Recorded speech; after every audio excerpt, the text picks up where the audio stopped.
Hi வணக்கம் எல்லாருக்கும். இன்றைக்கி என்னோடய ஹஸ்பண்ட் எப்போதும் போல் 6:15க்கு பீட்டி கிளம்பிட்டார். அவர் கிளம்புனதும் நானும் ஒரு 6:30 போல் எழுந்திரிச்சிட்டேன். அதுக்கப்புறமா உளுந்து ஊற வச்சுட்டு இன்றைக்கி உளுந்த வடை பண்ணலான்னு தோட்டத்தில் போய் கொஞ்சமாக கொத்தமல்லி பறிச்சிட்டு வந்தேன்.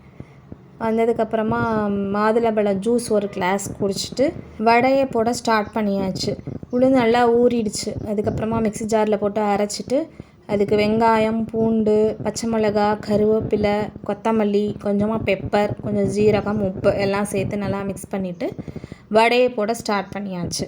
வடைக்கு நான் சட்னி தான் பண்ணியிருந்தேன். வேர்க்கடலை சட்னி.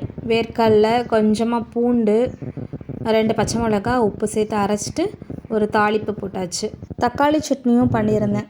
என் ஹஸ்பண்டும் சாப்பிட்டுட்டு கிளம்பிட்டார். சங்கீத், அந்த குட்டி பையன் சொன்னேன் இல்லையா, அவனுக்கும் வடை, சட்னி எல்லாம் கொண்டு போய் கொடுத்துட்டு அங்கே கொஞ்சம் நேரம் பேசிகிட்டு இருந்துட்டு அப்புறம் வந்தாச்சு. வீடியோ பிடிச்சிருந்தா லைக் பண்ணுங்கள். பாய்.